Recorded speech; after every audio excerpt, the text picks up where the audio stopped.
So let me ask you this though. So, and because I've always wanted to have this conversation as well about snitching.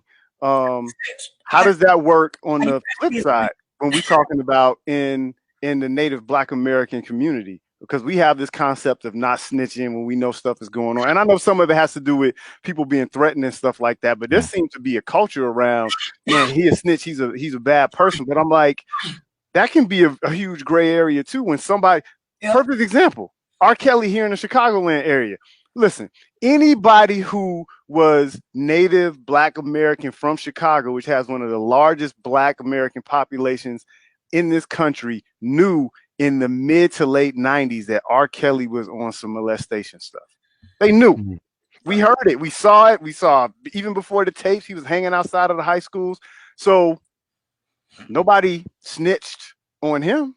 Nobody told on him or the situation. I'm not trying to compare the two, but I am comparing this mindset of when we see something that is blatantly wrong and is systemically or habitually happening, we have to be able to say something about it. So let me tell you this.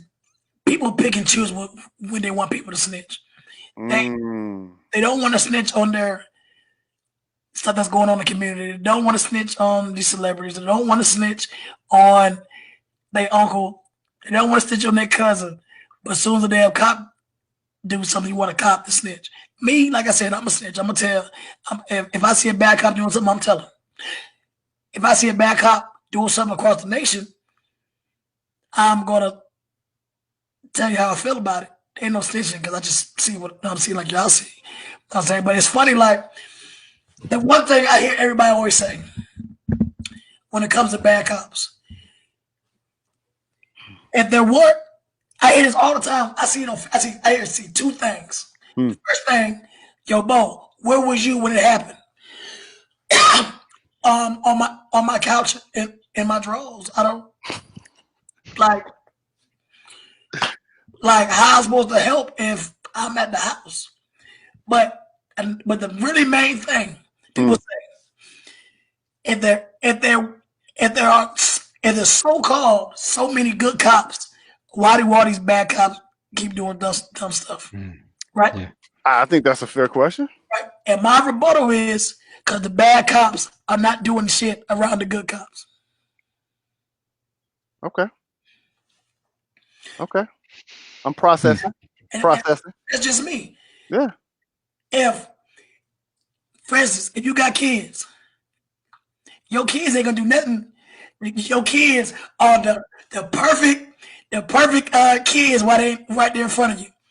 Yes, ma'am, no, man. They get them out there in the streets, out there showing their A. You know what I'm saying? Because they're not going to step out of that zone in front of the good cops to risk doing bad stuff. Because they know if I do this in front of Officer Braxton, Officer Johnson, Officer Edwards, Officer Pat, if I do any of this in front of them, he gonna tell on me. So I'm gonna wait until I find somebody else, my homeboy, that think like me. Because like I said, I've never came across none of this. Because the people I work with jam up officers. The people I work with back in the sheriff's office, Edwards, Hogan, Lieutenant Johnson, Lowe, Mitch, man, I can go, Patton, Daniel, I got a whole list of brothers, black men that I worked side by side for years, that we have never had no issue like this because we held each other accountable. Once we hold each other accountable, all this shit is not happening. Yeah. Cops are not holding each other accountable. Me, I'm holding you accountable. All right. And Harris's point is well taken too. Like that, there's simply been too many times when the cop that did the reporting was the one reprimanded. Yeah. Yep, cops do the reporting because he's part of an agency that allows that to happen. Yeah. Okay.